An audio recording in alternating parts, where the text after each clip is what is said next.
শানিত, তোমাকে অনেক অনেক ধন্যবাদ আমাদের স্টুডিওতে আসার জন্য। বিকজ তোমার অনেকটা বিজি শিডিউল থাকে, সেই শিডিউল থেকে সময় বের করে তুমি এসছো। কেমন আছো বলো? খুব ভালো আছি, থ্যাংক ইউ আমাকে ইনভাইট করার জন্য। এটা তোমার সাথে কথা বলতে সবসময় ভালো লাগে, এমনিতে ক্যাজুয়ালি কথা বলতেও ভালো লাগে এরকম একটা মানে প্ল্যাটফর্মে। তো সত্যি মানে থ্যাংক ইউ। দর্শক বন্ধুদেরকে জানিয়ে রাখি, সান্নিধ্য এনআইটি থেকে ইঞ্জিনিয়ারিং পাশ করে তারপরে মঞ্চ সঞ্চালনার থেকে শুরু করে দূরদর্শনে কাজ করা, তার পাশাপাশি ছবি ডিরেকশন করা, লেখালেখি, স্ক্রিপ্ট লেখা এবং বর্তমানে কন্টেন্ট রাইটিং এর সঙ্গে যুক্ত। হাঁপিয়ে গেছি অনেকগুলো বলতে বলতে।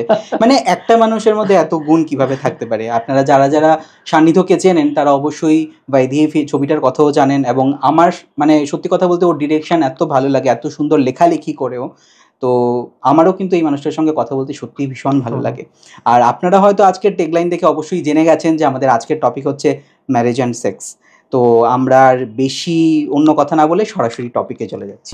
সান্নিধ্য, আমাদের বর্তমান প্রজন্মের যে ছেলেমেয়েরা রয়েছে তাদের কাছে কিন্তু বিয়ের ডেফিনেশনটা ভীষণ অন্যরকম। মানে এটা হচ্ছে তোমার সামাজিকভাবে স্বীকৃত পুরুষ এবং নারীর মধ্যে সেক্স করার বা যৌন মিলন করার একটা শংসাপত্র। এটাকে তুমি কিভাবে দেখো, বা আমাদের হিন্দু সনাতন শাস্ত্রে এটাকে বিবাহ জিনিসটাকে কিভাবে ব্যাখ্যা করা? না, এটা তো একদমই ঠিক যে বিয়ের যে কনসেপ্টটা রয়েছে সেটা শংসাপত্র তো বটেই। আমি কন্টেম্পোরারি জেনারেশনের কথা যদি বলি তাহলে এভাবেই দেখা হয়, যেটা বললে একদম সত্যি কথা, যে বিয়ে জাস্ট একটা ফর্ম্যালিটি। যে হয়তো কোনো কাপল রয়েছেন অনেক বছর ধরে, এরা একজন আরেকজনকে ভালোবাসে, একসাথে থাকে, নেক্সট স্টেপটা নেওয়ার আগে হয়তো মানে দে ওয়ান্ট এ কিড, ওরা একটা সন্তান চায়। তো ওটা এখনো আমরা কোনো না কোনো ভাবে ওটাকে মান্যতা দিতে পারি না আনটিল এন্ড আনলেস আমরা সমাজের 10টা মানুষকে ইনভাইট করে এদের সম্মতি নিয়ে জিনিসটাকে বিয়ে করছে। আর এখন তো সম্মতি সেরকম কিছু না, সম্মতি বলতে তো সেই নেমন্তন্ন বাড়িতে ভালো খেয়ে ভালো হয়েছে খাবার, এটাই সম্মতি। এছাড়া মানে আগে যেরকম ছিল যে 10টা মানুষের অ্যাকচুয়ালি সম্মতির প্রয়োজন হতো, কন্টেম্পোরারি ডেফিনেশনটা সেখানেই রয়েছে যে জাস্ট একটা ফর্মালিটি। আমাদের ধর্মের কথা যদি বলি, ভারতীয় যে ধর্মগুলো রয়েছে বা আরো একটু ব্রড ভাবে দেখতে গেলে পৃথিবীর সমস্ত ধর্মেই কিন্তু বিয়ে যে জিনিসটা রয়েছে সেটা রিজন একটা, মানে বিয়ে জিনিসটার প্রতিষ্ঠা হওয়ার পেছনে একটা কারণ, আর জিনিসটাকে আরেকটা জিনিসের আবরণ দেওয়া হয়। কিভাবে আমি বলছি, প্রতিষ্ঠা হওয়ার পেছনে কারণ মানে দ্য ইনস্টিটিউশনালাইজেশন অফ ম্যারেজ, এটার পেছনে যে তত্ত্ব সেটা হলো সামাজিক প্রতিষ্ঠান। মানে আমার একটা সমাজ তৈরি করতে লাগবে, এবং সমাজ তৈরি হবে না যদি যে স্ত্রী আছে, স্ত্রীলিঙ্গ যে আছে, সেটা যে কোনো মানে অ্যানিমাল কিংডমের যে কোনোখানে আমরা দেখি স্ত্রীলিঙ্গের একটা ন্যাচারাল অ্যাডভান্টেজ থাকে যে সে তার যে প্রজেনি সেটা কিন্তু এনশোর করতে পারে। মানে খুব সিম্পল ভাষায় বলতে গেলে আমরা সবাই পৃথিবীতে আমাদের যে মৌলিক যে চাহিদাগুলো থাকে, খিদে পাওয়া, তেষ্টা পাওয়া, সাথে এই যে যৌন সম্পর্ক করার যে চাহিদা, সেটার পেছনে মৌলিক কারণ কিন্তু আমাদের যে বায়োলজিক্যাল ফুটপ্রিন্ট সেটা পৃথিবীতে রেখে যাওয়া। এখন স্ত্রীলিঙ্গের একটা বেনিফিট থাকে যে বাই হুক অর ক্রুক তার যে জেনেটিক ফুটপ্রিন্ট আছে সেটা থেকেই যাবে, কারণ সন্তান তার শরীর থেকেই জন্ম নিচ্ছে। কিন্তু পুরুষের সেটা এনশোর করার কোনো পথ নেই। তো আমরা যদি দেখি রাস্তায় যে স্ট্রে কুকুরগুলো থাকে, একটা মানে মেয়ে কুকুর হয়তো অনেকগুলো বেবির জন্ম দিল, ঠিক আছে, কিন্তু অনেক সময় বোঝা যায় না যে হুজ দ্য ফাদার। ভেরি র, আমি একদম র ভাবে বলছি ব্যাপারটা, কে তার বাবা, বাচ্চাগুলোর বাবা সেটা জানার কোনো উপায় নেই। কিন্তু আমরা কিন্তু দেখি from the very conception to জন্ম দেওয়া, এই কুকুরটা কিন্তু একাই সব করছে, আশেপাশের 10টা মেয়ে কুকুর ওকে কিছু করছে না, বা একাই করতে পারছে, পুরো কনসেপশনের পুরো প্রসেসটা ওর কারো প্রয়োজন হচ্ছে না। হিউম্যান সোসাইটি তো এটা একদম সিমিলার। বায়োলজিক্যালি মহিলারা যথেষ্ট কেপেবল, কনসেপশন থেকে জেস্টেশন অবধি প্রতিটা পদক্ষেপ তারা একা করতে পারেন। কিন্তু এটা এই মুহূর্তে যদি আমি গিয়ে একটা প্রেগনেন্ট মহিলাকে বলি, সে হয়তো আকাশ থেকে বলবে আমি কি করে একা। ঠিক ঠিক ঠিক ঠিক। কারণ দ্য রিজন ইজ দ্যাট এই প্রাতিষ্ঠানিক জিনিসটাকে তুলে ধরা, যে সমাজে একটা পুরুষের ফুটপ্রিন্ট থাকার কোনো অ্যাসুরেন্স নেই, কোনো গ্যারেন্টি নেই, সেটাকে ওয়ারেন্টেড করার জন্যই বিবাহের শুরু, ইনস্টিটিউশনালাইজেশন অফ সোসাইটি। এভাবে বিবাহের শুরু হয়।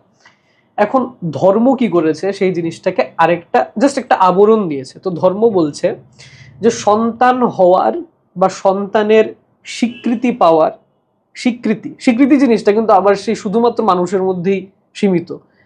একটা কুকুরের কোনো আইডেন্টিটি নেই, একটা বেড়ালের কোনো সেলফ আইডেন্টিটি নেই তথাকথিত, কিন্তু মানুষের সেলফ আইডেন্টিটি আছে, এবং সেটা আমি আরেকটা মানুষের থেকেই পাই। আমি ভাবতে পারি আমি শাহরুখ খান, কিন্তু আমি শাহরুখ খান না যতক্ষণ অব্দি তুমি আমায় না বলছো আরে তুমি তো শাহরুখ খানের মতো অ্যাক্টিং করো। এই আমারই কম্প্যারিজনটার জন্য, এই আইডেন্টিটিটার জন্যই কিন্তু আমি ক্রেভ করি। তো সেটা আমাকে দিতে পারছে, বা আমরা তখন কি বলছি যে এই তোমার যে সন্তান হবে সে স্বীকৃতি তখনই পাবে, সামাজিকভাবে স্বীকৃতি তখনই পাবে যদি তুমি একটা পরিবার গঠন করো। তখন আমি জিজ্ঞেস করবো যে কিভাবে তাহলে আমি পরিবার গঠন করব। তখন আমাকে বলবে যে আমরা সবাই মিলে যখন অনুমতি দেব তখনই তুমি পরিবার গঠন করতে পারবে।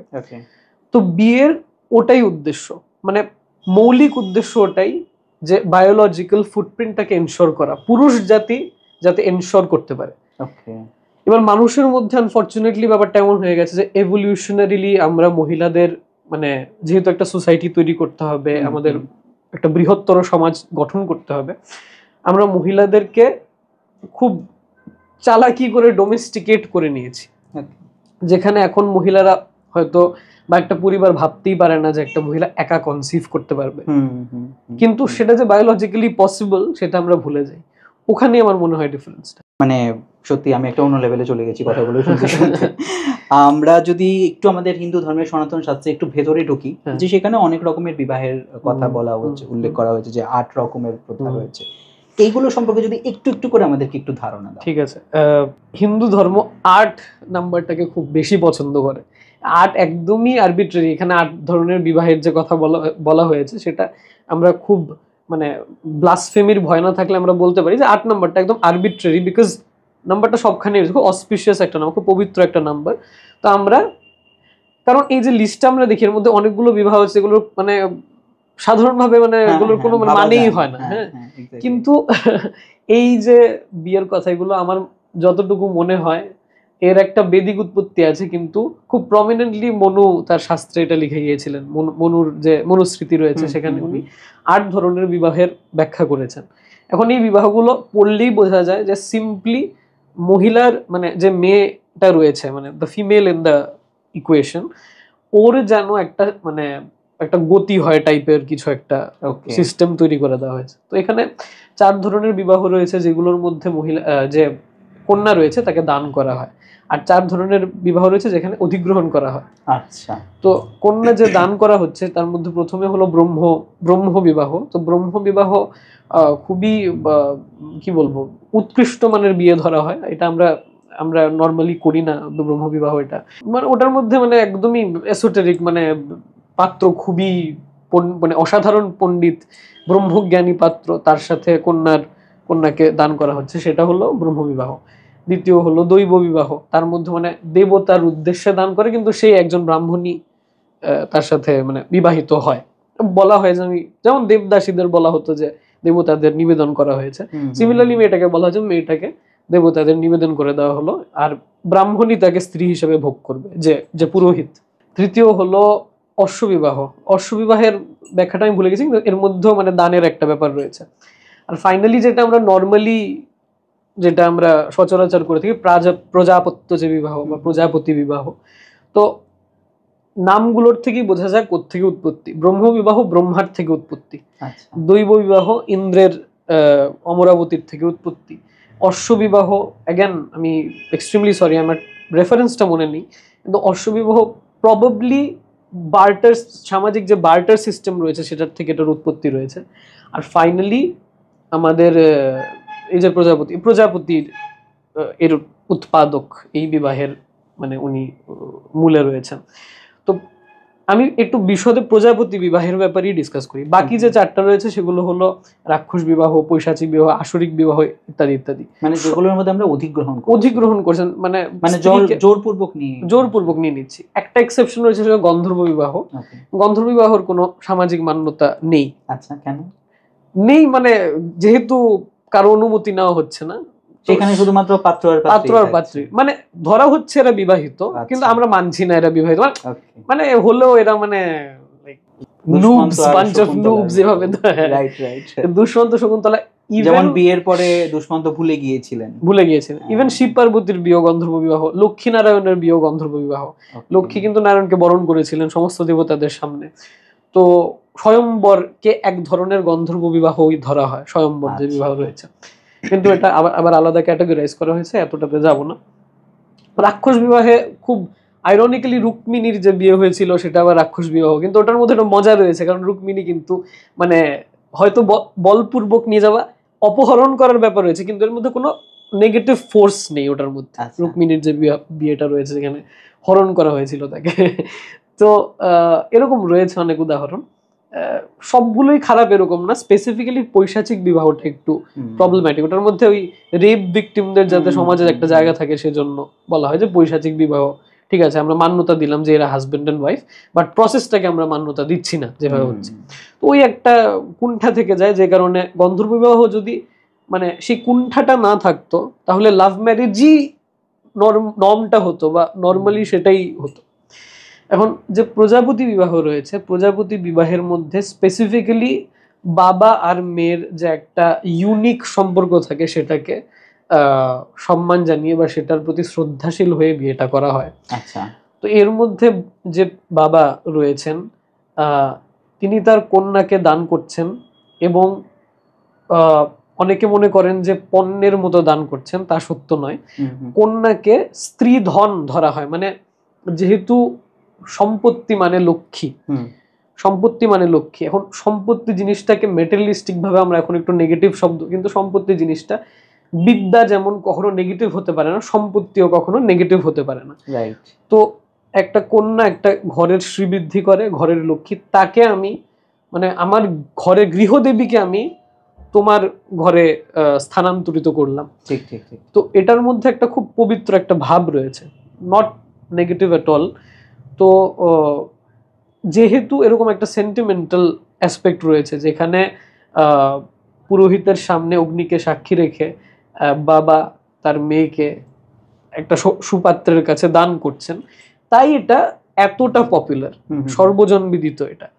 তো এখনো আমরা নর্মালি প্রজাপতি বিবাহই দেখি, প্রজাপতি বিবাহ ছাড়া অন্য কোনো নিয়ম আমার মনে হয় না বর্তমান পুরোহিতরা জানেনও। তো সেটাই আর কি। ওকে, এই জায়গাটা আমি তোমাকে এমনিতেও প্রশ্নের হিসেবে করতামই, হলে যে এই দানের ব্যাপারটা নিয়ে আমাদের মনের মধ্যে ভীষণ একটা বাজে কনসেপ্টও থাকে, যে মেয়ে হলে তাকে কেন দান করবে। খুব সুন্দরভাবে তুমি এটাকে এক্সপ্লেন করলে। আচ্ছা, বর্তমান সময়ে বিবাহের তো যেই প্যাটার্ন তুমি বললে, তার মাঝখানে ইদানিংকালে একটা বিবাহ দেখা যায়, সেটা হচ্ছে সমলৈঙ্গিক বিবাহ, যেটার বর্তমান সময়ে বিভিন্ন জায়গাতে সেটা হচ্ছে। এই জিনিসটাকে আমাদের সনাতন ধর্মে বা হিন্দু শাস্ত্র সেটাকে কিভাবে ব্যাখ্যা করছে? আমাদের হিন্দু শাস্ত্রে এক্সপ্লিসিটলি সমলৈঙ্গিক বিবাহের ব্যাপারে কিছু উল্লেখ নেই, নেগেটিভও নেই, পজিটিভও নেই, কিছুই নেই। হিন্দু ধর্ম একটা খুব কি বলবো সিনক্রেটিক একটা ধর্ম, মানে এটা ইভলভ হয়। তো সেখানে দাঁড়িয়ে মানে খুব কনক্রিটলি বলা যায় না এটা নিয়মে নেই বা আছে, আমার ধৃষ্টতা নেই। আমার মনে হয় না কোনো অসাধারণ পণ্ডিত বলতে পারবেন যে ওনার ধৃষ্টতা আছে ইন্টারপ্রেট করার হিন্দু ধর্মকে একটা ডগম্যাটিক তকমা লাগিয়ে যায় এটাই বলা হয়েছে ওটাই। ইভেন ভগবান শ্রীকৃষ্ণ যিনি সর্বশক্তিমান, উনি ভগবদ গীতাতে অর্জুনকে সমস্ত ডিসকস দিয়ে বলছেন যে যথা তোমার যা যোগ্য মনে হয় তাই করো। উনি জানেন যে মেকানিজম, পৃথিবীর মেকানিজমটা বিশাল বিস্তৃত একটা মেকানিজম। এই যে সমলৈঙ্গিক বিবাহের এখন একটা ডিসকোর্স চলছে, পুরো পৃথিবী জুড়েই চলছে, এটা এক ধরনের যুদ্ধ, এটা মানবাধিকারের যুদ্ধ। হ্যাঁ, দুটো মানুষ একসাথে, কিন্তু এর পেছনে যে বিতর্কটা তুলে ধরা হয় সেটা বেসিক্যালি এব্রাহামিক ধর্ম থেকে আসে, যে বিতর্কটা তুলে ধরা হয়। তো এব্রাহামিক ধর্মে পার্টিকুলারলি খুব এক্সপ্লিসিটলি বলা হচ্ছে যে বিয়ে প্রক্রিয়েশনের জন্য করা হয়। এমনকি ওদের ধর্মে বিয়ের আগে হওয়া কোনো সন্তানের মান্যতা নেই, বা বিয়ের আগে মানে যৌন সমাগমেরও কোনো মানে মানে মহাপাপ, এরকম বিভিন্ন রকমের ডিসক্রিটলি এরা বলছেন যে এটা পাপ। তো যদি একটা পুরুষ একটা নারী when they are of age ওরা যদি মিলিতই না হতে পারে, তাহলে মিলিত হওয়ার একটা উপায় রয়েছে, সেটা হচ্ছে বিবাহ। এখন এরা বলছেন, এরা খুব স্ট্রংলি অবজেক্ট করছেন যে না, মানে সমলৈঙ্গিক বিবাহ মান্যতা নেই, কারণ প্রোক্রিয়েশন এটার মধ্যে ইনভলভ না। তো আমাদের ধর্মে মানে এক্সপ্লিসিটলি এরকম কিছু মেনশন না থাকলেও আমাদের যে মন্ত্রগুলো রয়েছে তার মধ্যে, মন্ত্রগুলো তো সংকলিত মন্ত্র, যেমন প্রজাপতি বিবাহ রয়েছে তার মধ্যে পিতা কন্যাকে দানই করবেন, কন্যাকেই দান করবেন। কিন্তু দান করবেন সেই কন্যাই যখন 7 পাক ঘুরছেন তখন মন্ত্রটা পরিবর্তন হয়ে যাচ্ছে, বলছে ইয়াদ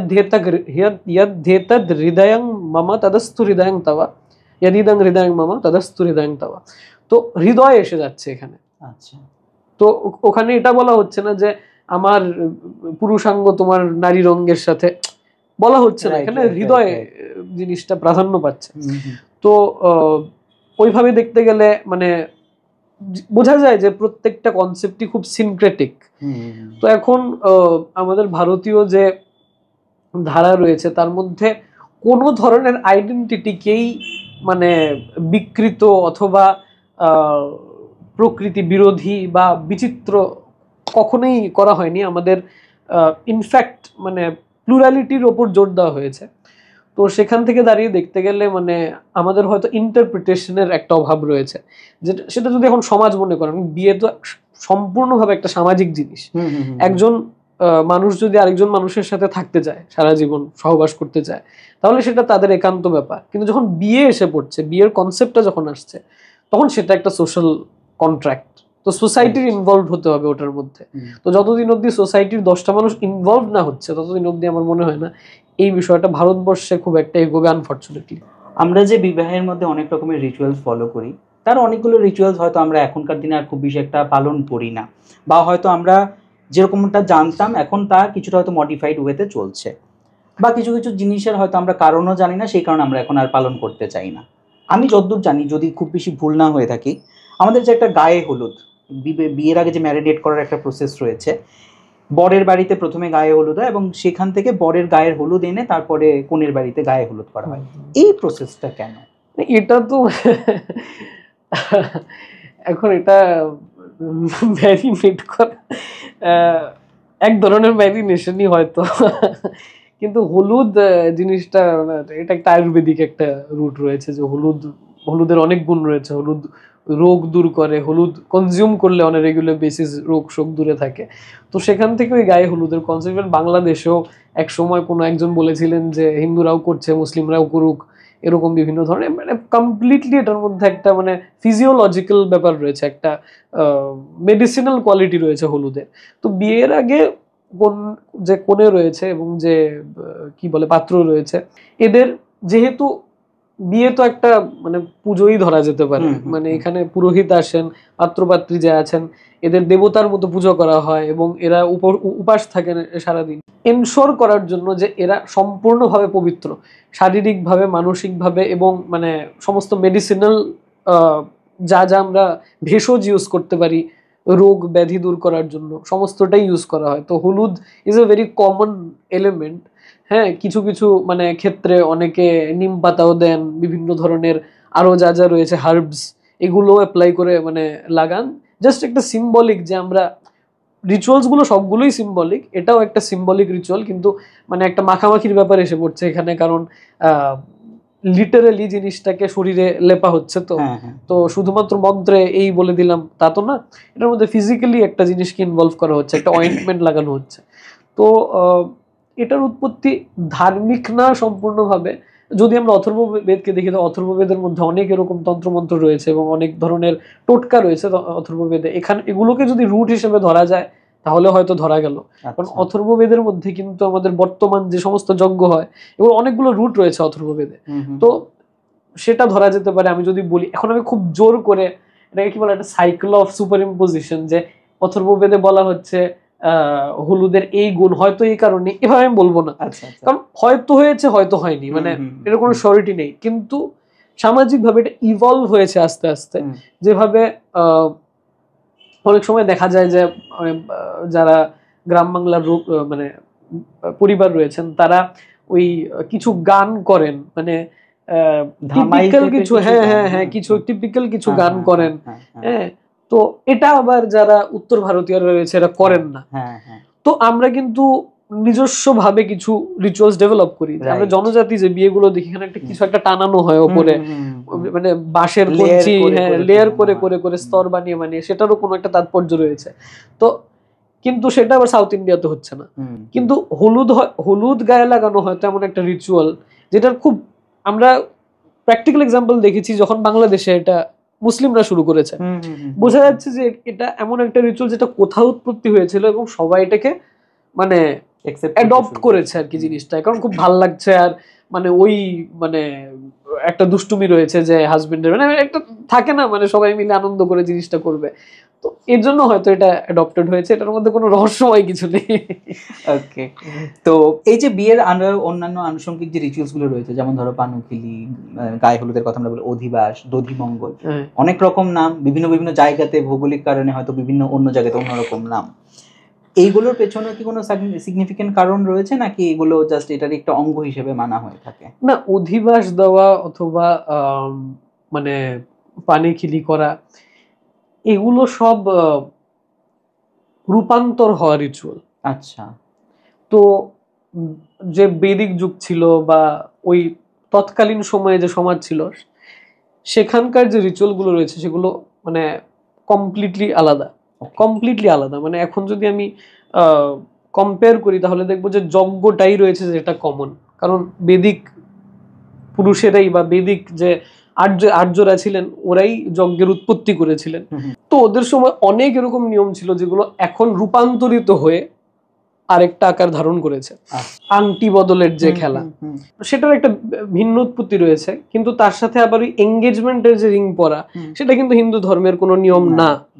তো এগুলো সব রূপান্তরিত হওয়া, যে হয়তো কোনো একটা টোকেনিজম আছে যে আমি হাজবেন্ডের বাড়িতে এই পাঠাবো, আমি আমার বউয়ের বাড়িতে এই পাঠাবো, এরকম হয়তো কিছু একটা ছিল যেটা রূপান্তরিত হতে হতে এই নিয়মগুলো হয়েছে। কিন্তু সবগুলো নিয়মের মধ্যেই আমরা দেখবো যে কমনলি ফাউন্ড যে হার্বস আর শ্রাবস রয়েছে, এগুলো দিয়ে কিন্তু করা হয়। মানে কলা পাতা, পান পাতা, যেগুলো সামনে মানে অ্যাভেলেবল আছে, এগুলো রূপক হিসেবে দেওয়া হয়। ইলিশ মাছ দেওয়া হয়, ইলিশ মাছ আবার অন্য কোনোখানে দেওয়া হয় না, বাঙালি বিয়েতে ইলিশ মাছের বা কোনো একটা বড় মাছ নিয়ে যেতে হয়, তো এগুলো সব রূপক। মানে বলা যেতে পারে যেহেতু বিয়েটা ইভলভিং একটা মানে কনসেপ্ট, তো অ্যাডপ্ট করা হয় কোন জিনিসটাতে বেশি মানে আনন্দ হচ্ছে এবং কোন জিনিসটা replacement of A more expensive and a more time consuming process.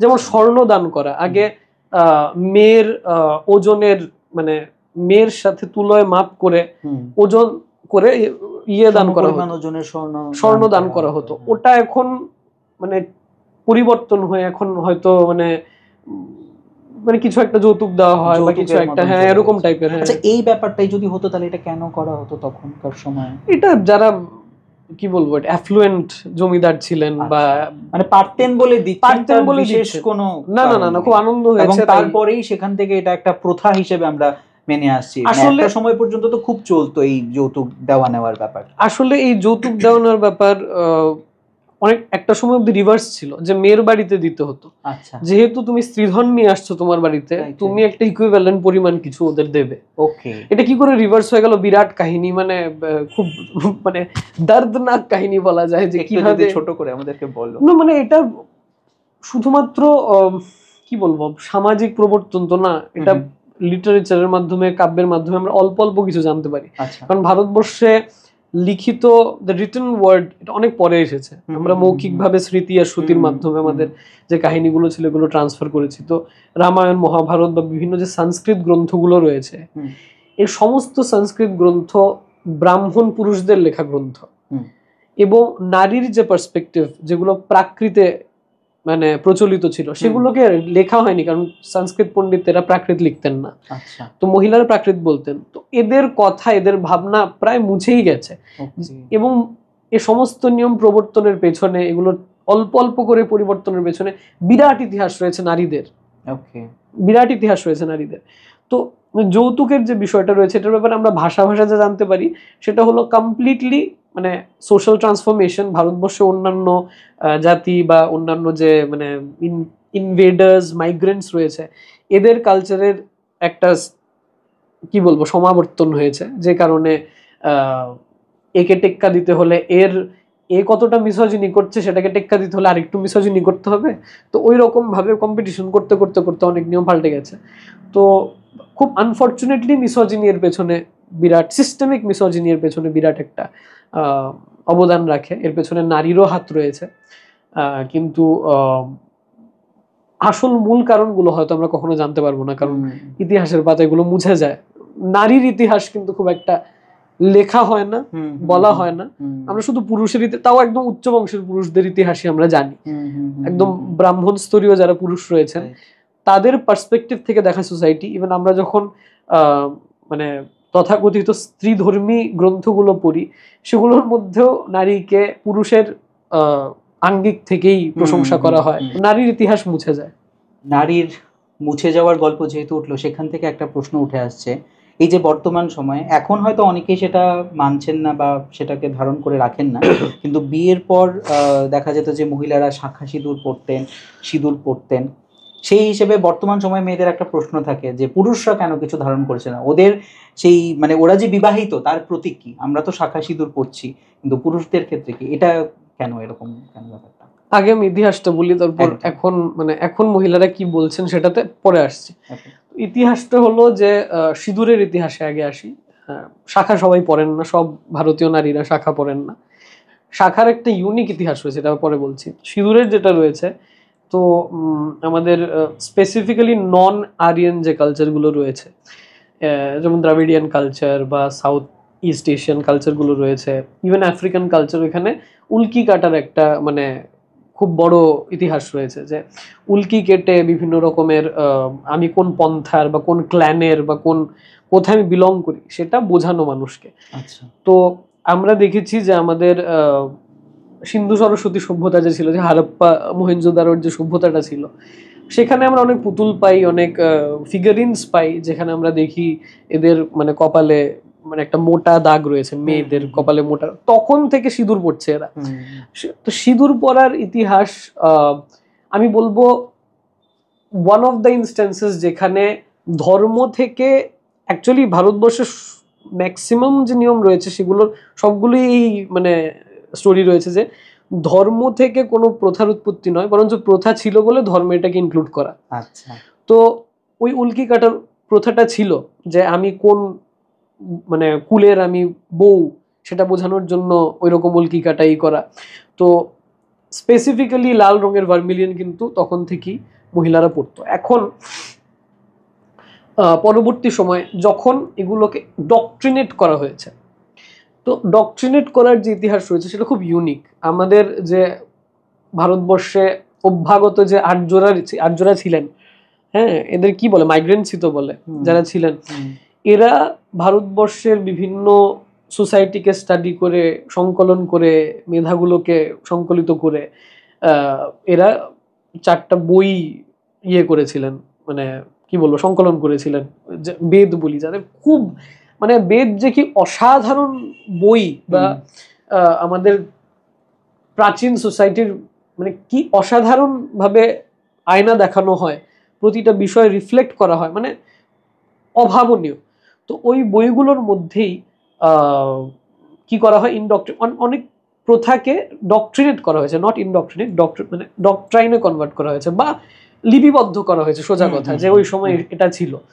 তো এরা তখন বলছেন যে বেদে বলছেন না, মানে বেদের পরবর্তী সময় তার ব্রাহ্মণ ছিল, আরণ্যক ছিল, বিভিন্ন ধরনের বই ছিল এবং বিভিন্ন ধরনের লিটারেচার ছিল, বিভিন্ন স্কুলস অফ থট রয়েছে। তো এখানে একটা স্কুল অফ থটে বলা হচ্ছে একটা বিবাহিত নারী 16 ধরনের সাজে সাজাতে পারে নিজেকে। তো এই 16 ধরনের সাজের মধ্যে হাতে বালা রয়েছে, মাথায় এই রয়েছে সেই রয়েছে, এর মধ্যে সিঁদুরও রয়েছে। আচ্ছা। তো সিঁদুর রয়েছে, শাখা নেই, সিঁদুর রয়েছে, বালা রয়েছে। আচ্ছা। তো এই সিঁদুর বা বালা পরার যে প্রথা, সেটা ওই মানে পার্টিকুলার যে কি বলবো এটাকে স্কুল অফ থট রয়েছে, এরাই ইনকর্পোরেট করেছেন লিপিবদ্ধ গ্রন্থের মধ্যে। তো এরা বলছেন যে এভাবে জিনিসটা মান্যতা পায়। একটা নারী যখন নিজেকে 16টা আভূষণে সজ্জিত করেন, 16 শৃঙ্গার যেটাকে আমরা বলি, তো ষোড়শা শৃঙ্গার বলা হতো, তো এরা এভাবে নিজেদেরকে আভূষিত করতে পারে। তো এই 16 শৃঙ্গারের মধ্যে সিঁদুর জাস্ট একটা শৃঙ্গারের ইয়ে মাত্র। তো এবার বইয়ে তো লেখা হয়ে গেছে, এটাকে ব্যাখ্যা করতে হবে। তো এর তাত্ত্বিক ব্যাখ্যা করতে গিয়ে অনেকেই এর বিভিন্ন ধরনের যৌগিক, তান্ত্রিক এবং বেদিক ব্যাখ্যা করেছেন জিনিসটা। তো ব্যাখ্যা আমি কোনোটাকেই নাকচ করার তো আমার ক্ষমতাই নেই, বরঞ্চ প্রতিটা ব্যাখ্যাই মানে অসাধারণ সব ব্যাখ্যা, মানে অসাধারণ পাণ্ডিত্যের ব্যাখ্যা। এবং এরা বলছেন যে যারা যোগী রয়েছেন এরা বলছেন যে মহিলাদের এই মানে একটা বিবাহিত নারীর এই সহস্রার চক্রে এই হয় সেই হয়, তো বিভিন্ন রকমের হয়তো হয়, এবং হয়তো মানে প্রতিটা মানুষেরই প্রতিটা সেকশন অফ মানে কি বলবো ক্লাস অফ পিপল তাদের এক একটা অ্যাডভান্টেজ থাকে। যেমন যারা বিবাহিত নারী রয়েছেন এদের কিছু অ্যাডভান্টেজ, যারা ব্রহ্মচর্য করছেন এদের কিছু অ্যাডভান্টেজ থাকে, সবার আলাদা আলাদা অ্যাডভান্টেজ থাকে। একজন বিবাহিত নারীর কাছেও অনেক যোগ বল থাকে এমন মানা হয়, কারণ একজন বিবাহিত নারী সাধারণত ঘরের যে রান্নাঘর আছে সেটা সামলায়, এবং রান্নাঘরের মধ্যে তারা আগুন নিয়ে কাজ করে, এবং আগুন হলো বেদের পবিত্রতম দেবতা। তো একটা নারীর সাথে কিন্তু সেই ধরনের শক্তিকে মানে সমাবর্তন করা হচ্ছে যে তার আগুনকে কন্ট্রোল করার ক্ষমতা রয়েছে, তো সে কত বড় যোগিনী হবেন এরকমটা ভাবা হয়। তো সেখানে আগুন, এই যে সিঁদুর যেটা মানে অগ্নিবর্ণ সিঁদুর কিন্তু অগ্নির মতো মানে লাল, যেহেতু একদম আগুনের একদম আভা, সূর্যাস্তের সময় সূর্য উদয়ের সময় যে আমরা আভাটা দেখি লাল আভাটা, সেটা কিন্তু সিঁদুরের আভা। তো একজন নারী যে আগুনকে এভাবে একটা মানে শুধুমাত্র সে আগুনকে কন্ট্রোলই করছে না, তা দিয়ে সে খাবারও তৈরি করছে, সেরকম ক্ষমতা তার রয়েছে। সে রক্তস্রাব করে, তার শরীর পবিত্র হয় প্রতি মাসে রক্তস্রাবের মাধ্যমে। তো একজন নারী বা এই নারীত্বের সাথে কিন্তু আবার এট দ্য সেম টাইম আমি বায়োলজিক্যাল অ্যাডভান্টেজটার কথা বললাম, তার মানে প্রাকৃতিক একটা পক্ষপাত রয়েছে নারীর প্রতি, তো যে কারণে প্রকৃতিকে নারীর স্বরূপেই দেখা হয়। এবং এই যে সিঁদুর দেওয়ার কনসেপ্ট বা আমি যে ব্যাখ্যাটার কথা বলছিলাম, সরি আমি একটু ডিস্ট্রাক্ট হয়ে গেছি। তো এরা বলছেন যে যেহেতু সে অগ্নিকে কন্ট্রোল করতে পারে, যেহেতু তার এই যোগবিদ্যাগুলো বা সে প্রচন্ড রহস্যময়ী একজন সমাজের অংশ, তো তার হয়তো এই উল্কি কাটার মাধ্যমে সে হয়তো তার চক্রকে অ্যাক্টিভেট করছে, বা হয়তো তার চক্র অ্যাক্টিভেটেড হয়ে যাচ্ছে, এরকমটা মানা হয়। এর মধ্যে কোনো ভুল নেই, হয়তো তাই হয়, হয়তো তার আপনি একজন গৃহবধূকে একটু চটিয়ে দেখবেন, হ্যাঁ কি সর্বনাশ আপনার হবে মানে পর মুহূর্তেই। তো ওই রকম ক্ষমতা একজন নারী রাখেন। তো আবার যে নারীর আভূষণ নেই, সিঁদুর নেই, তার আবার অন্যভাবে চক্র অ্যাক্টিভেটেড হয়। যেমন আমরা ধূমাবতীর যে রূপ দেখি, বা আমরা অস্তমিত গায়ত্রীর যে রূপ দেখি, দুজনই বৃদ্ধারূপা। তো এই বৃদ্ধারূপা দেবীর কাছে আবার আরো ভয়ঙ্কর মানে মানে dark aspect of power, energy, ওইটা আবার ওদের কাছে থাকে। তো নারী মানে একটা ভয়, নারী মানে একটা কি হবে কি হবে, এজন্য নারীকে নিয়ে এত নিয়ম, এত বেঁধে রাখা, এত ডোমেস্টিকেট করে রাখার বিষয়গুলো উঠে আসে। এবার আমি ছোট্ট করে শাখার কথা বলি। ব্যাঙ্গল যেটা বললাম সেটা 16 শৃঙ্গারের অংশ। এখন যে চণ্ডালিনীরা রয়েছিলেন বা অনার্য যে নারী রয়েছিলেন, যাদের মানে যারা ওই পান পাতা পাড়া বা এই শ্রেণীর যে নারীরা রয়েছিলেন, এরা কি করতেন, এরাই শাখা পড়তেন।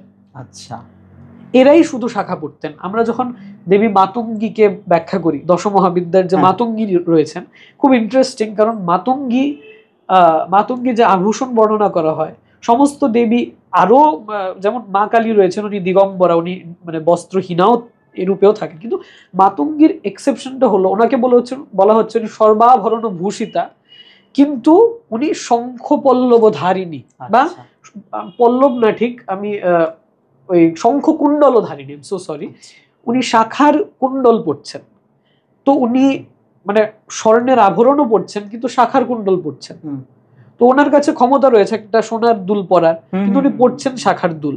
এবং মাতঙ্গী সবসময় অ্যাসোসিয়েটেড উইথ চণ্ডালিনী, বা যারা অনার্য দেবীরা রয়েছেন বা অনার্য নারীরা রয়েছেন, কিরাতিনীরা রয়েছেন, এদের সাথে মাতঙ্গীর অ্যাসোসিয়েশন। তো ওখান থেকে আমরা বুঝতে পারি যে শাখার যে উৎপত্তিটা সেটা শুধুমাত্র স্পেসিফিক টু কিরাতিনী, চণ্ডালিনী অথবা অনার্য যে জাতিরা রয়েছে। এবং বাঙালি জাতির একটা বিরাট ব্যাপার হলো যে বাঙালি জাতি একটা ভেন ডায়াগ্রামের মধ্যে আছেন আর্য এবং অনার্যের মধ্যে। তাই আমরা কালী পুজো করি, যেটা কালী কিন্তু যথেষ্ট রকমের মানে বিভিন্ন অনার্য তন্ত্রের মাধ্যমে তাকে পুজো করা হয়, বিশেষ করে বৌদ্ধ তন্ত্রের অনেকটা ইনফ্লুয়েন্স রয়েছে, আমরা তারা পুজো করি, কিন্তু আবার যজ্ঞ করা হচ্ছে, যেটা একটা বেদিক স্পেসিফিক্যালি ফায়ার স্যাক্রিফাইস কিন্তু শুধুমাত্র বেদিক ঋষিরাই করতেন।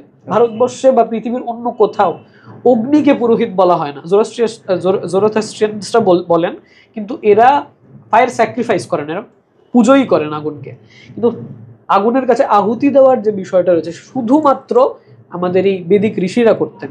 তো কালী পুজোতে আমরা ফট মন্ত্র উচ্চারণ করি, যেটা যেটা তান্ত্রিক মন্ত্র, আবার আমরা সোয়াহা বলি, যেটা বেদিক মন্ত্র। তো বাঙালির কিন্তু এজন্যই বাঙালিকে মানে এত মানে এক ধরনের টুইস্টেড জাতি বলা হয়, কারণ আমাদের কাছে কিন্তু we have the best of both worlds. তোমার কথা শুনতে শুনতে না মানে আমি এরকম ভাবে ডুবে যাই যে তারপরে আমি নেক্সট কোশ্চেন কি করবো আমি ভীষণ গুলিয়ে ফেলি আর কি নিজেকে। তো যাই হোক, খুব সুন্দর করে এই ব্যাপারটা বললে। তো যারা জানবে বুঝবে তারা নিশ্চয়ই পালন করছে, বা না পালন করলেও তার মধ্যে সেরকম দোষের বা সেরকম কিছু না না না, কোনো নিয়মই সেরকম ভাবে কারোর উপরে আরোপ করে দেওয়া না যে তোমাকে এটা করতেই লাগবে, ঠিক সেরকমই। আমরা যখন মানে বিয়ে যখন হয় তখন বর বউয়ের যে বস্ত্র ধারণ করা হয় তার মধ্যে একটা পার্টিকুলার কালার আমরা একটা সিমিলারিটি পাই, মোটামুটি 99% ক্ষেত্রেই হয়তো বর রক্ত রঙের কাপড় পরছে এবং স্ত্রী রক্ত রঙের কাপড় পরছে এবং বর হয়তো সাদা রঙের কাপড় পরছে। এটার পেছনের কারণটা কি? আজকাল অবশ্য বিভিন্ন জায়গাতে স্টিরিওটাইপ দেখা যায়, এগুলো ভাঙার জন্য বর্তমান সময়ে যদি মানে আমার কাছে ছবিটা থাকে আমি দর্শক বন্ধুদেরকে দেখাবো। আমি জাস্ট কয়েকদিন আগেই সোশ্যাল মিডিয়া স্ক্রল করতে করতে দেখছিলাম যে একজন তোমার জামদানি বিকিনি পরে বিয়ের মঞ্চে প্রস্তুত হয়েছেন আর কি, দুটো ছবি আমি দেখেছি। এই ধরনের ভাবেও স্টিরিওটাইপ মানে ভাঙা হচ্ছে আর কি, এই জিনিসটাকে তুমি কিভাবে ব্যাখ্যা করবে? আচ্ছা, জামদানি বিকিনি পরা সে যদি পড়তে চায়, বা জামদানি বা বেনারসি বিকিনি দুটো ছবি আমি দেখেছি। অ্যাগেন মানে বিয়ের জিনিসটা যেহেতু সোশ্যাল একটা জিনিস, তার যদি আশেপাশের মানুষের কোনো আপত্তি না থাকে তাহলে সে পড়ুক, কোনো অসুবিধা নেই। কিন্তু এই স্পেসিফিক্যালি বাঙালি যে বিয়ে হয় তার মধ্যে লাল পরেই মানে লাল বেনারসি পড়তেই হবে। আর যে পুরুষ রয়েছেন সে একদম ভিন ভিন একটা পাঞ্জাবি পরে, মানে ওর দিকে কেউ তাকায়ও না, ও একটা পাঞ্জাবি পরে চলে আসে। তো এটার প্রচুর ব্যাখ্যা রয়েছে, এর মধ্যে একটা ব্যাখ্যা হলো তান্ত্রিক ব্যাখ্যা, যেখানে বলা হয় যে নারীর যে the seed of a woman is red in colour, so the outfit, bridal outfit should also be red, এটা বলা হয় তান্ত্রিক ব্যাখ্যাতে। সিমিলারলি যে পুরুষ রয়েছেন তার সিডের রং হলো সাদা, তাই সে ইয়ে পড়ছে, সাদা রঙের আউটফিট পড়ছে। এছাড়াও আরো অনেক ব্যাখ্যা থাকে এখানে। যে নারী রয়েছেন, একটা জিনিস দেখবেন, মা দুর্গাকে যখন আমরা দেখি, মা দুর্গা কিন্তু নিউলিওয়েড ব্রাইডের রূপে থাকেন, একজন নববিবাহিত স্ত্রীর রূপে কিন্তু তিনি মহিষ বধ করেন। এটা অনেকেই লক্ষ্য করেন না, অনেকে ভাবেন দেবী দেখে হয়তো, কিন্তু ওনার পাশে সরস্বতী লক্ষ্মী থাকে, এরা কিন্তু এদের মতো কাপড় চোপড় পরেন, কিন্তু মা দুর্গা একদম সেই লাল কাপড় পরে, হ্যাঁ 10 হাত নিয়ে মাথায় এই সিঁদুর পরে কিন্তু বধ করছেন। এর কারণ হলো মা দুর্গাকে যে শাক্ত গ্রন্থ রয়েছে সেখানে বলা হচ্ছে মা দুর্গা হলেন মহালক্ষ্মী। তো প্রসিদ্ধ বৈষ্ণবী রূপে নারায়ণী নমস্তুতে, বিষ্ণুর স্ত্রী মহালক্ষ্মী নারায়ণী, এসব এই যে একটা বৈষ্ণবাঙ্গীকে দেবীকে দেখা, উনি কিন্তু মানে একটা অসুরকে মেরে রক্ত বের করছেন, যেটা বৈষ্ণব ধর্মে যেটার কোনো মান্যতা নেই, মানে রক্ত পান করা, বা উনি কিন্তু রক্ত পান করেন, মানে মহিষাশ্রিক প্রিয়া বলা হয়, মানে যে মহিষের মানে মহিষের রক্ত পান করা যার প্রিয়, বা আসুরাশ্রিক বসা পঙ্কজ চর্চিত, যার সারা শরীর মানে অসুরের আশ্রিকে বা রক্তে নিমজ্জিত হয়ে রয়েছে। রক্ত মধ্যা সরি ভুলে গেছি মন্ত্রটা, বাট এটার মধ্যে বলিপ্রিয়া শব্দটা রয়েছে। হ্যাঁ, বলিপ্রিয়া, উনি বলি পছন্দ করেন। তো রক্তের বা বলির বা এই যে উদাহরণগুলো রয়েছে, এটাতে ক্লিয়ারলি বোঝা যাচ্ছে যে ওনার একটা ভায়োলেন্সের সাথে অ্যাসোসিয়েশন আছে। কিন্তু আবার ওনাকে বলা হচ্ছে যে নারায়ণী, বৈষ্ণবী, মহালক্ষ্মী বলা হচ্ছে। ওনাকে স্পেসিফিক্যালি আমাদের যে চণ্ডী পাঠ করা হয়, চণ্ডী গ্রন্থ আছে, মহালক্ষ্মী অধ্যায় হলো মা দুর্গার অধ্যায়, মহাকালী অধ্যায় আবার ওই শুম্ভনী শুম্ভবধের কাহিনী, মহাসরস্বতী অধ্যায় যে রয়েছে এখানে, মহাসরস্বতী অধ্যায় শুম্ভনী শুম্ভবধ, এবং মহাকালী অধ্যায় মধুকৈটব বধের কথা। কিন্তু মহিষাসুর বধ করছেন মহালক্ষ্মী, মানে ইনি বিষ্ণুর সাথে জড়িত, ইনি বৈষ্ণবী, ইনি ইনি ইনি শ্রী লক্ষ্মী দেবীরই একটা রণদেহী রূপ, রণশ্রী বলা হয় তাকে, তাই না? তো উনি এই রূপে বধ করছেন, ওনার 16 শৃঙ্গার ওনার রয়েছে, উনি 16টা শৃঙ্গার পরেই বধ করছেন, হাতে বালা সব রয়েছে ওনার, একদম পরিপাটি করে উনি বধ করছেন। তার মানে এনার মধ্যে আমরা যখন দুর্গা মূর্তি দর্শন করি তখন আমাদের লক্ষ্মী দর্শন হয়ে যায়, লক্ষ্মী কিরকম হতে পারেন সেটা আমাদের দর্শন হয়ে যায়। এই ইমেজারিটাকে যদি আমরা সুপার ইম্পোজ করি আমাদের যে বিবাহ রয়েছে, এবং আমরা খুব ইজিলি একটা কম্প্যারিজন টানতে পারবো, কারণ আমাদের বিবাহের সময়ও মা দুর্গার যে ব্রাইডাল অ্যাটায়ার আছে তার সাথে কোনো পার্থক্য নেই একটা স্ত্রীর, ওনার 10 হাত আছে, ওনার 10 হাত নেই, এই ডিফারেন্স, আর কোনো ডিফারেন্স নেই, আর উনি কাউকে বধ করতে আসছেন না। তো মা দুর্গা বা শ্রী লক্ষ্মী দেবী যিনি আছেন, যাকে কমলা বলা হয়, কমলা লক্ষ্মী যাকে বলা হয়, আবার এই বিয়ের সময় যে স্ত্রী রয়েছেন এরা সকলেই দেবী রূপা, স্ত্রী ধন বা কন্যাকে দান করা, যখন এই কনসেপ্টটা এসে পড়ে তখন থেকে লক্ষ্মীর সাথে তুলনা করা হয়। আর লক্ষ্মীর ডিফাইনিং ক্যারেক্টারিস্টিক হলো ওনার মানে from head to toe she is covered. Okay, তো যদি কেউ প্রথা ভাঙতে চান তাহলে বিকিনি পড়তে পারেন, কিন্তু প্রথাগতভাবে দেখতে গেলে তোমাকে লক্ষ্মী রূপেই তুমি বরণ করবে তোমার স্বামীকে, সেটা হলো নিয়ম। আমাকে শুনে মনে হয়তো মনে হচ্ছে খাপ পঞ্চায়েতের কোনো মানে সেক্রেটারি, কিন্তু তেমন না, এটা বিধির নিয়ম যে যে বিয়ে করতে যাচ্ছেন স্ত্রী তার সাথে দেবী লক্ষ্মীর কোনো পার্থক্য নেই, এবং এটা এনশোর করার জন্য হলুদ মাখা হচ্ছে, একে পানি খিলি করা হচ্ছে, অধিবাস দেওয়া হচ্ছে, বরণ করা হচ্ছে, সমস্ত নিয়ম কিন্তু মা দুর্গা পুজোর সময় হয়। অধিবাস দেওয়া, এই করা, পানি খিলি করা, সব করা হচ্ছে। কিন্তু আবার যখন চলে যাচ্ছে হাজবেন্ডের বাড়িতে ওই কি বলে এটাকে বোধন করা, সমস্ত কিছুই কিন্তু ভেরি সিমিলার। তো যখন তুমি যখন বিয়ে করতে বসেছো, তুমি যখন অগ্নিকে সাক্ষী করে বিয়ে করছো, সেই মুহূর্তে তুমি মানবী নও, তুমি মানবী নও, সেই মুহূর্তে তুমি দেবী, সেই মুহূর্তে তুমি মহালক্ষ্মী। হ্যাঁ, মহালক্ষ্মী হলে তুমি উগ্র হয়ে যাবে, সেই মুহূর্তে তুমি লক্ষ্মী, তুমি শ্রীরূপা। তোমাকে যিনি গ্রহণ করছেন, তুমি যার ঘরে যাচ্ছ, সে তোমাকে কামনা করছে। এই মুহূর্তে কিন্তু এটাকে পারসেপশন ওয়াইজ যদি মানে পারসিভ যদি করা হয়, যেহেতু instrument here or the objective here is the women, তাহলে বলা যায় আরাধ্যা উনি, যে বাবা রয়েছেন সে দান করছেন কন্যাকে পাত্রের কাছে। তো এই পুরো প্রসেসটাতে উনি কি ডেইফাইড হলেন না, ওনাকে কি দেবত্ব দেওয়া হলো না নারীকে? তো আমার মনে হয় অনেকে এটা বোঝেন, দেখবেন যে মানে যখন বিয়ে হয় বউরা হয়তো খেতে না পেয়ে কোনো কারণে হোক খুব শান্ত হয়ে যান, এটা ওদের সেন্স এসে বলে যে আমি হয়তো কিছু একটা আলাদা আজকে, কিন্তু এটা সত্যি সত্যিই তাই। আজকের দিনে তুমি আলাদা, তোমাকে আলাদা করেই দেখা হচ্ছে। তুমি আজকে তুমি যা যা মন্ত্র উচ্চারণ করবে বা তোমার জন্য যা মন্ত্র উচ্চারণ করবে তার সমস্ত ফল ভোগ তুমি করবে। তো এই জিনিসটা রিমাইন্ড করানো প্রয়োজন আমার। ওই যে বললাম বরাবরের মতোই আমি বারবার তোমার কথাতে এমন ঢুকে যাচ্ছি যে আমি তারপরের প্রশ্ন হারিয়ে ফেলছি। সত্যি দর্শক বন্ধুরা, মানে আমি আগেও যতবার ওর সঙ্গে বসেছি আর কি, ও আজকের দিনে দাঁড়িয়ে আরো সমৃদ্ধ হয়েছে এবং চাই তুমি আরো সমৃদ্ধ হতে থাকো, তাহলে আমরা এরকম পডকাস্ট আরো এগিয়ে যেতে পারবো। আমরা পডকাস্টের একদম শেষ দিকেই চলে এসেছি, আর একটা দুটো প্রশ্ন রয়ে গেছে আমার।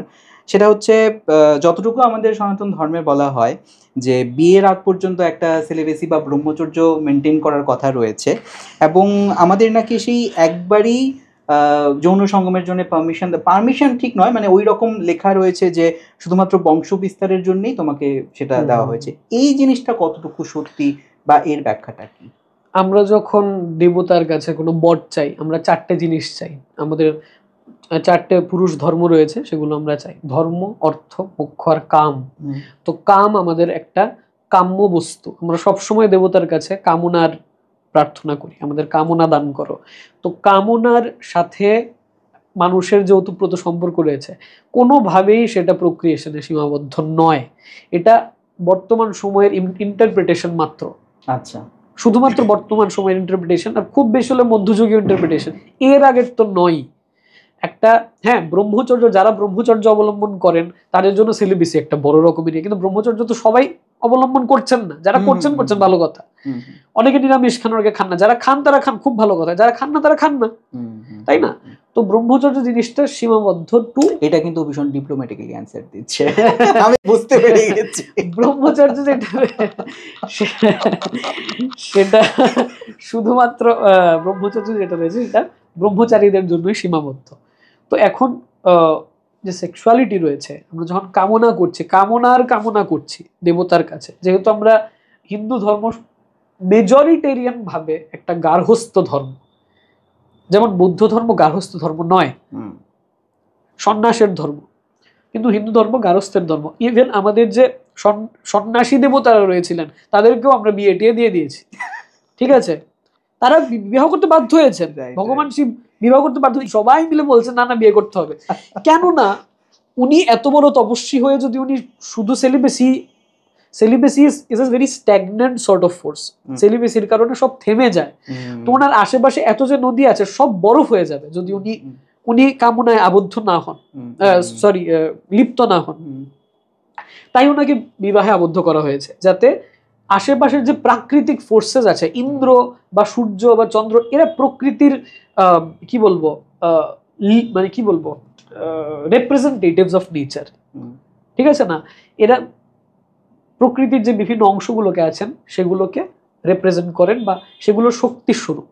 তো এদের তো ডেফিনেটলি দুশ্চিন্তা হবে যখন দেখছেন যে পবন বইছে না, হ্যাঁ, কোনো রকমের পশু পাখিরা খাবার পাচ্ছে না, পৃথিবীতে কোনো হাহাকার শুরু হয়ে গেছে, গঙ্গার জল বইছে না, মানুষ কিছু, সরস্বতী নদী শুকিয়ে যাচ্ছে। তো এদের তো ডেফিনেটলি দুশ্চিন্তা হবে। তো এই কারণেই মহাদেবকে বলা হয়েছে যে আপনি এত বড় তপস্বী, আপনি দেবাদিদেব, আপনি যদি বিয়ে না করেন, আপনি যদি গার্হস্থ্য পথে না আসেন, তাহলে সমস্ত প্রাকৃতিক যে নিয়ম আছে সেগুলো, কারণ দেবী বিমুখ হয়ে যাবে পৃথিবী থেকে, যে তাই না, কে ভোগ করছে পৃথিবীকে, তাহলে তো আপনি বিবাহে আবদ্ধ হন। সিমিলারলি যখন সাগর মন্থন হয় তখন লক্ষ্মী উঠে আসেন সমুদ্র থেকে, উঠেই বলেন যে আমি বিষ্ণু যদি আমাকে বরণ করে স্ত্রী হিসেবে তাহলে আমি আবার স্বর্গে আসব। আর লক্ষ্মী যদি স্বর্গে না আসেন, এই যে ইমেন্স ওয়েলথ আমাদের উপর থেকে নিচে অব্দি আসছে, বৃষ্টির জল, এই হিমালয়ের হাওয়া, এগুলো তো আসবে না, কারণ এই সমস্ত সম্পত্তি উপর থেকে নিচে আসা সম্পত্তি মাত্র, সেগুলো আসা বন্ধ হয়ে যাবে। তো এই কারণে বিষ্ণু এবং লক্ষ্মী সম্মিলিত হন, এবং বিষ্ণু কমপ্লিটলি মানে উনিও গার্হস্থ্য দেবতাই, এমন না যে মানে উনি খুব গো ধরে বসে রয়েছেন। যা বিষ্ণু আর লক্ষ্মীর মিলন একটা মহাজাগতিক মিলন, তাই না? Lokhi is representative of Shri, everything that is auspicious, and Vishnu is representative of protection or preservation বা resource. তো এই দুটো অ্যাসপেক্ট যদি সম্মিলিত না হয় তাহলে আমার আপনার এখানে বসে কথা বলার মানে কোনো পসিবিলিটিই থাকতো না। সমাজের যে প্রবর্তন এগিয়ে যাওয়া সেটাই বন্ধ হয়ে যাবে, তাই না? তো এগুলোর পিছনে তাত্ত্বিক অনেক ব্যাখ্যা রয়েছে। সেটা থেকে ফিরে আসি, এই যে কামনা বা এই কামনার ভাব, বিয়ের সময় বিয়ে করলে পরে এই কামনা করা যাবে, এগুলো জাস্ট মেয়ার ব্রাহ্মণিক ইন্টারপ্রিটেশনস, নাথিং এলস। যদি কোথাও লেখাও থাকে কোনো গ্রন্থে যে শুধুমাত্র বংশ বিস্তারের জন্যই, সেটা কোনো এক ব্রাহ্মণ বা কোনো এক ব্রাহ্মণ সমাজের একটা ইন্টারপ্রিটেশন মাত্র, এটা ওদের জন্য ভ্যালিড, আমি বলছি না ইনভ্যালিড, এটা এদের সোসাইটিতে এরা চালাক। কিন্তু ইন জেনারেল ভারতবর্ষে কোনো নিয়মই আপনি ইম্পোজ করতে পারবেন না। আপনি গিয়ে যদি কাল পশ্চিমবঙ্গে বলেন যে কেউ মাছ খাবে না, হ্যাঁ, কেউ মাছ খাবে না, কারণ কোনো এক গ্রন্থে লেখা আছে যে মাছ খাওয়া যাবে না, আছে তো প্রচুর গ্রন্থে লেখা আছে, তোমার মুখে ছুড়ে মারবে, তো কেউ মানবে না, তাই না? আপনি কোনো নিয়মই ইম্পোজ করতে পারবেন না। এই যে আমাদের জনজাতিরা রয়েছে, এদের গিয়ে আপনি বলতে পারবেন না যে বরাহ আমাদের বিষ্ণুর অবতার, এই করতে পারবেন, সে করতে পারবেন। কেন করবে? মানে এগুলো তো সিনক্রেটিক একটা সিস্টেম, তাই না? যে এরা কোনো একটা নিয়ম করছে, এরাও কোনো একটা নিয়ম করছে, আসো সবাই মিলে আমরা কিছু একটা একসাথে করি। যে কারণে আমাদের খাচ্চি পুজোটা এত প্রতিপত্তি সম্পন্ন একটা পুজো, যেখানে বহুবিধ আস্থার সম্মেলন হয় একটা পুজোতে। যাকে গড়িয়া বলে পুজো করা হচ্ছে তাকে আবার মহাদেব বলেও বন্দনা করা হচ্ছে, যাকে কা বলা হচ্ছে মানে সংস্কৃত কা মানে হচ্ছে ব্রহ্মা, তাকে এরা আবার আরেক নামে পুজো করছে। তো পুজো করা হচ্ছে শতকোটি যে দেবতা পুজো করা হচ্ছে, সেগুলো যে যার আস্থা মতোই করছে, কিন্তু সম্মিলিত হচ্ছে একটা জায়গাতেই। তো কোনো কিছুকে ইনডক্ট্রিনেট করা ভারতবর্ষে কখনোই পসিবল না। তবে গীতার মধ্যে একটা কন্ট্রাডিকশন আছে এই স্টেটমেন্টটার। গীতার মধ্যে বলা হয়, শ্রীকৃষ্ণ বলছেন যে আমি সেই কামনা যে কামনা প্রকৃতি বিরোধী নয়। আচ্ছা, এটার কি ইন্টারপ্রিটেশন, এটা আমি দর্শকের উপর ছেড়ে দিলাম, কারণ এটার বিরাট ব্যাখ্যা হতে পারে। উনি কি বলেছেন, আমি সেই কামনা যা প্রকৃতি বিরোধী নয়, আচ্ছা, I am desire which is not against the force of nature বা দ্য ফ্লো অফ নেচার। কোন কামনার উনি কথা বলছেন? মানে এত অসাধারণ লোক ছিলেন ভগবান শ্রীকৃষ্ণ। মানে আমরা যদি মানুষ হিসেবে, অবতার হিসেবে দেখি, অবশ্যই ভগবান শ্রীকৃষ্ণ অমনি প্রেজেন্ট, অমনি পোটেন্ট, বাট একজন মানুষ এসেছিলেন কৃষ্ণ বাসুদেব, যার এত অত্যন্ত মেধাবী লোক ছিলেন যে এক একটা স্টেটমেন্টের মধ্যে উনি একটা এনসাইক্লোপিডিয়া ঢুকিয়ে দিয়ে যেতেন। কারো পক্ষে সম্ভব না বাক্যের মাধ্যমে, শুধুমাত্র এক একটা শব্দের, এক একটা ফ্রেজের মাধ্যমে। ভগবদ্গীতা কত পাতা, এই ছোট ছোট বই পাওয়া যায়, কিন্তু এইটুকু একটা বইয়ের মধ্যে পুরো ব্রহ্মাণ্ডের রহস্য নিহিত রয়েছে। শুধুমাত্র ইন্টারপ্রিটেশনের অভাবে হয়তো আমরা এখনো মানে বুঝে উঠতে পারিনি যে কি বলতে চাইছেন এই গ্রন্থের মাধ্যমে। কিন্তু অসাধারণই একটা শ্লোক রয়েছে যেখানে বলছেন যে I am desire which is not against the flow of nature. এটার কি অর্থ হয়, কিভাবে এটাকে ব্যাখ্যা করা যেতে পারে, কোন মানে এটা এটা এরকম আর কি, কিছু একটা ফেলে দিলে যুদ্ধ করো, রাইট উইং বলবে এটার এই মানে, লেফট উইং বলবে এটার এই মানে, তোমরা কাদা ছোড়া, এটা নিয়েই ঝগড়া লেগে যাবে, এটা নিয়ে ঝগড়া লেগে যাবে, এ বলবে যে না এটা ঠিক, ও বলবে যে না ওইটা ঠিক। এটা ঠিক। আবার সিচুয়েশন বুঝে হয়তো ভগবান কৃষ্ণের যেটা ফিলোসফি থাকে, আমি দেখেছি সমস্ত ক্ষেত্রেই ওনার সমস্ত অবতারের মধ্যে উনি এটা প্রমাণিত করেছেন যে প্রতিটা কনসেপ্টই আপেক্ষিক। এই সময় হয়তো এদের ইন্টারপ্রিটেশনটাই খাটবে, তো এরা খাটাক, উনি বসে দেখবেন। আবার এটা যখন ফুরিয়ে যাবে, এরা যখন করে এটা ফুরিয়ে যাবে, তখন এদের ক্ষেত্রে সেম কনসেপ্টটা খাটছে অন্যভাবে, ওটা উনি দেখছেন।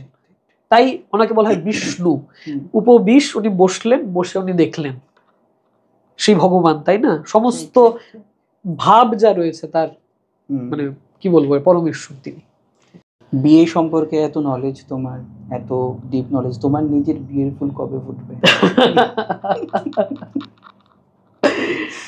আগে মোটামুটি যারা কচি কাচারা রয়েছে এদের বিয়ে হোক, এদের এইটা ভীষণ ডিপ্লোম্যাটিক অ্যান্সার সবাই দেয় মোটামুটি, এবং মানে তোমার ওপরেরও হয়তো আরো অনেকে বিয়ে টিয়ে করে নিয়েছে। যাই হোক, বিয়ের এই শেষ জায়গাটা থেকে আরেকটা প্রশ্ন তোমাকে করতে চাই। এই যে একটা প্রথা রয়েছে, বিয়ের পর মেয়েরা বাবার বাড়ি থেকে স্বামীর বাড়িতে গমন করে, এই ব্যাপারটা কেন? ওই আমি প্রথমে যে কনসেপ্টটা দিয়ে শুরু করেছিলাম সার্কুলারলি, আবার ওখানেই ফিরে আসি যে বিয়ে জিনিসটাই একটা সোশ্যাল ইনস্টিটিউশনালাইজেশনের জন্য করা হয়েছে। যে নারীর যে অ্যাডভান্টেজটা রয়েছে তার সন্তানের প্রতি, তার জেনেটিক ফুটপ্রিন্টের প্রতি, বা তার ফ্রি উইলের প্রতি, সেটাকে লিমিট না করলে সোসাইটি গড়া সম্ভব হতো না। সেটা সত্যি কথা। যদি নারী প্রথম থেকেই মানে কি বলবো এটাকে, যাদবপুর ক্যাটাগরির লেফটিস্ট পার্সোনালিটি নিয়ে চলতো, তাহলে হয়তো আজকের দিনে মানে মানে সমাজ এভাবে এগিয়ে যেত না, বা সামাজিক পত্তন যেটা এভাবে হয়তো অন্য কিছু হতো। কিন্তু যেটা আমরা বর্তমানে দেখছি সেটা কিন্তু এই নিয়মে গড়া এই সমাজ। নারীকে রক্ষণাবেক্ষণ করে, নারীকে তথাকথিতভাবে মানে প্রশমন করে যে সমাজকে গড়া যায়, সেই সমাজেরই ভ্যালিডিটি বর্তমানে রয়েছে, বা সেই সমাজকে গড়ে তোলার পেছনেই এত মানে কাণ্ড কারখানা। এখন যে নারী বিবাহের দিক দিয়ে, প্রথাগত নিয়মের দিক দিয়ে দেখতে গেলে প্রজাপতি বিবাহের পর সেই কন্যা আর কোনোভাবেই ওই বাড়ির শ্রীলক্ষ্মী নন, তিনি আরেক বাড়ির শ্রীলক্ষ্মী হয়ে গেছেন। তো ওইখানে গমন না করা অবধি ওই বাড়ির শ্রীবৃদ্ধি হবে না, এটা হলো প্রথাগত নিয়ম। আবার এটার পেছনে যে মানে সোশ্যাল নিয়ম রয়েছে সেটা হলো যে এদের বংশবৃদ্ধি হতে হবে, এবং এদের বংশবৃদ্ধি করার পর সন্তান প্রসব করা থেকে শুরু করে এর খেয়াল রাখা, প্রেগনেন্ট মানে জন্মদাত্রী মায়ের খেয়াল রাখা, কি বলে এটাকে মানে বুঝতে পেরেছি, প্রসূতি যে আছে তার খেয়াল রাখার যে উপায়গুলো রয়েছে সেগুলো পালন করা একটা পুরুষের ধর্ম। তো তার ধর্ম তাকে পুরো পালন করতে দেওয়া হোক। সন্তান জন্ম দিয়ে সে নারী তার ধর্ম পালন করবে, পুরুষের ধর্ম তাহলে কি থেকে যায়, নারীকে রক্ষা করাই তো। তো এটা পালন করার জন্য, আর ওই একদম রুট কজ যেটা, সেটা হলো পুরুষের ফুটপ্রিন্টটাকে এনশোর করা। তাই যখন সন্তান হয়, শরীর মায়ের, রক্ত মাংস মজ্জা সমস্ত কিছু মা থেকে নিয়ে আসে, কিন্তু গোত্র তার পিতার হয়, কারণ মার বায়োলজিক্যাল ফুটপ্রিন্টটা রয়ে গেছে, তার এজেন্সি রয়ে গেছে সন্তানের প্রতি। একটা শিশুকে বড় করে শিক্ষা দিয়ে, কুশিক্ষা হোক ভালো শিক্ষা হোক সবটাই মা দেয়। একটা মা ইনস্ট্রুমেন্টাল টুয়ার্ডস আ সোসাইটি, যে সোসাইটিতে কেমন পুরুষেরা বড় হচ্ছে এর পেছনে সবচেয়ে বড় ভূমিকা থাকে মায়ের, তাই না? তো এই মার এতটাই এজেন্সি রয়েছে সন্তানের প্রতি, তার আইডেন্টিটিটা বাবার হোক, এই হলো রুট কজ বিহাইন্ড দিস। এখন সমাজ এভাবেই নির্মিত হয়েছে, এভাবে ফরচুনেটলি বা আনফরচুনেটলি এভাবে এতটা পথ আমরা পেরিয়ে এসেছি। অন্য কোনোভাবে হলে হয়তো আমরা একটা অন্য সমাজের সাক্ষী হতাম, কিন্তু সামহাও আমরা এই জায়গাতে এসেছি। আর এখান থেকেই আমাদের এমন না যে এই সমস্ত নিয়মকে মেনে নিয়ে কায়মনোবাক্যের ভিন্ন কিছু হতে পারবে না। যদি আমরা রিফর্ম না করি তাহলে কি বা পরিবর্তন হবে, তাই না? তো রিফর্ম করার জন্য আমি এনকারেজ করলাম সবাইকে, যে নিয়মগুলো আপনার মনে হয় যেগুলোর কোনো মানে হয় না সেগুলোকে রিফর্ম করুন, কিন্তু ট্রেডিশনকে ধরে রাখুন। ট্রেডিশন শুধুমাত্র প্র্যাকটিসওয়ালা ট্রেডিশন না, ট্রেডিশন হলো মানে রূপক ট্রেডিশন। যেমন এই পানে খিলি করা, এই করা এগুলোও তো ট্রেডিশন, তাই না? আমি বলছি না যে বিয়ের পরে বউ পেটাতে হবে সেটা ট্রেডিশন, সেটা ট্রেডিশন না, সেটা একটা অপভ্রংশ, তাই না? কিন্তু মানুষ ওটাকেই ট্রেডিশন ভাবে। ট্রেডিশন মানে কি, হ্যাঁ একটা বউ কথা বলতে পারবে না শ্বশুর শাশুড়ির সামনে ইত্যাদি থাকে না কত রকম, ওই জিনিসগুলোকে আমরা জেনারেলাইজ করে দিই ভীষণ বাজে রকম। ওগুলো কিভাবে আমরা নিয়ম, ওগুলো নিয়ম না। নিয়ম যদি রক্ষা করতে হয় বা ট্রেডিশনালিজম যদি রক্ষা করতে হয় তাহলে আপনারা রিচুয়াল যেগুলো আছে সেগুলোকে প্রিজার্ভ করুন, কিন্তু রিফর্ম করুন সেই জিনিসগুলোকে যেগুলো আপনার মনে হয় বর্তমানে বা ভবিষ্যতে যেগুলো কোনো প্রয়োজন নেই বা যেগুলো মানে হিত তো করবে না, বিপরীতের দিকে নিয়ে যাবে, সেগুলোকে আপনারা রিফর্ম। একদম শেষ প্রশ্নটা, এখনকার সময় দাঁড়িয়ে প্রচুর এক্সট্রাম্যারিটাল অ্যাফেয়ার্স দেখা যাচ্ছে, প্রচুর মাল্টিপল সেক্স পার্টনার দেখা যাচ্ছে, এই বিষয়টা নিয়ে যদি কিছু বলো। অনেকটা সময় লাগবে, যদি সময় থাকে তাহলে উত্তর দিতে 5 মিনিট লাগবে আমার এটার উত্তর দিতে। 5 মিনিট, তোমাকে 10 মিনিট দিলাম যা। হ্যাঁ মানে আমাকে একটু প্রশ্নটা একটু ব্যাখ্যা করে বলো, এটা নিয়ে একটু আগে বলছিলে তুমি। হ্যাঁ এটা নিয়ে বলা যে যেমন ধরো আজকের দিনে দাঁড়িয়ে আমরা যেমন দেখি যে শিব বা ধরো অন্যান্য জায়গায় মানে যাদের আমরা হিন্দু সনাতন ধর্মে যাদের রেফারেন্স দিলাম আমরা এতক্ষণ বিয়ে নিয়ে আর কি, তাদের প্রত্যেকেরই তো একটা করে পার্টনার রয়েছে, ঠিক আছে? সেই জায়গায় দাঁড়িয়ে বর্তমান সময়ে আমরা ধরো মাল্টিপল সেক্স পার্টনার্স রয়েছে কোনো কোনো ক্ষেত্রে, এবং বিবাহ বহির্ভূত প্রচুর সম্পর্ক দেখা যায়, এবং তারপরে সবচেয়ে বড় যে জিনিসটা দেখা যায় সেটা হচ্ছে বৈবাহিক জীবনে কেউই আদপে সুখী নয়। হয়তো সুখ বেড়ানোর খোঁজেই হোক বা কাম খুঁজে বেড়ানোর জন্যই হোক, তারা এই সম্পর্ক থেকে ওই সম্পর্কে শুধুমাত্র ঘুরে বেড়াচ্ছে। আমি কিন্তু ডিপ্লোম্যাটিক উত্তরই দেবো, আমি জানি আমি যতটা পারি তোমাকে মানে আমি সন্তুষ্ট করার চেষ্টা করবো উত্তরটা দিয়ে, কারণ আমি জানি তুমি ডিপ্লোম্যাটিক উত্তর তুমি পছন্দ করো না। কিন্তু মানে এই যে সুখ শব্দটা বললে সেটাই ইম্পর্টেন্ট। সুখ জিনিসটা শুধুমাত্র আপেক্ষিক একটা শব্দ এমন না। সুখের ব্যাখ্যা যদি করতে হয় তাহলে আমাদের সান্নিধ্য কি ঘামছে, এসিটা কি বাড়িয়ে দেবো? ও বলেছিল যে ওর যদি ঘাম শুরু হয় তাহলে বুঝতে লাগবে যে এসিটা বাড়িয়ে দিতে, এবং প্রশ্নটা খুব কঠিন হয়েছে, আমি দেখতে পাচ্ছি হালকা হালকা। দেখো সুখ জিনিসটা সত্যি একটা ইম্পর্টেন্ট ওয়ার্ড এই মুহূর্তে দাঁড়িয়ে, কারণ আমরা এমন একটা we are in such a moment in history যেখানে আমাদের কনস্ট্যান্ট স্টিমিউলেশনের প্রয়োজন হয়, কনস্ট্যান্ট স্টিমিউলেশন। এখন সেই স্টিমিউলেশনটা যদি মেন্টালি আমরা স্যাটিসফাই না করতে পারি তাহলে আমরা ফিজিক্যালি করতে চাই, আর যদি ফিজিক্যালি না করতে পারি মেন্টালি করতে চাই। এই যে কনস্ট্যান্ট স্টিমিউলেশন সেটার কি উদাহরণ, আমরা 5 মিনিট বোর হতে ভয় পাই, ঠিক? 5 মিনিট যদি আমরা বোর হয়ে যাই তাহলে মনে হয় আমাদের সর্বনাশ হয়ে গেছে, এতটা ভয়ানক আকার ধারণ করেছে। আর আমরা প্রতি মুহূর্তে মোবাইলে কিছু না কিছু স্ক্রোল করছি, এবং এই যে কনজিউমারিজম বা ক্যাপিটালিজমের যে মার্কেটটা রয়েছে ওরাও এভাবেই ডিজাইন করছে সব, যে আমাদের যে মনোযোগের স্প্যানটা আছে, অ্যাটেনশনের যে স্প্যানটা রয়েছে সেটা 1 মিনিট থেকে এখন 15 সেকেন্ডে এসে পড়েছে। 15 সেকেন্ডে যদি আমার কিছু ভালো না লাগে আমি স্ক্রোল করে নেব, ঠিক? তো আমাদের মানসিক স্টিমিউলেশনের প্রতি মুহূর্তে প্রয়োজন হয়।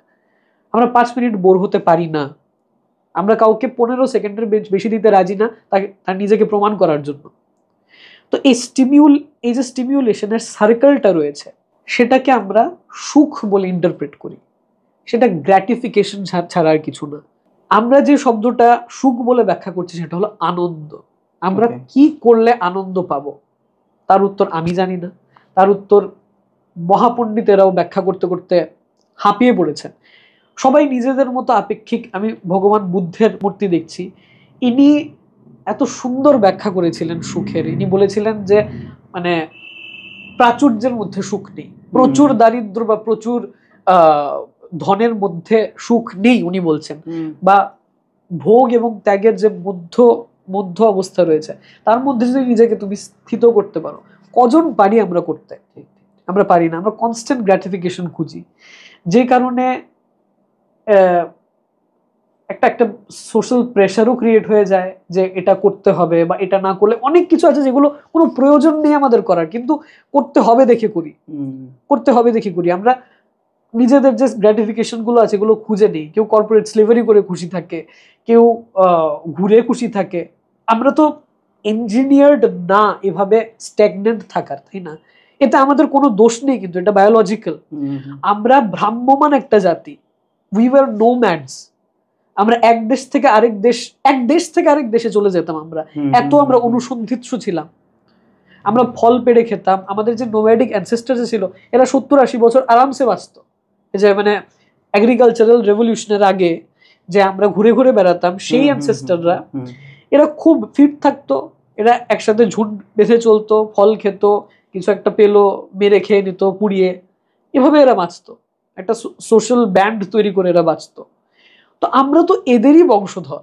আমরা ডোমেস্টিকেট হয়েছি এগ্রিকালচারাল রেভলিউশনে, যেটা আমার মনে হয় 12,000 বছর আগে হয়েছে। আমি যদি 1000 এর তুলনাটা ভুল করে থাকি আমাকে মাফ করবেন, but not very long ago, এটাই আমার বলার উদ্দেশ্য, যে নট ভেরি লং এগো আমরা ডোমেস্টিকেটেড হয়ে গেছি। আমরা দেখলাম যে আমরা খুব ইজিলি চাল ডাল আমরা গ্রো করতে পারি, এদের বীজগুলো খুব উর্বর হয়, তাড়াতাড়ি গ্রো করে।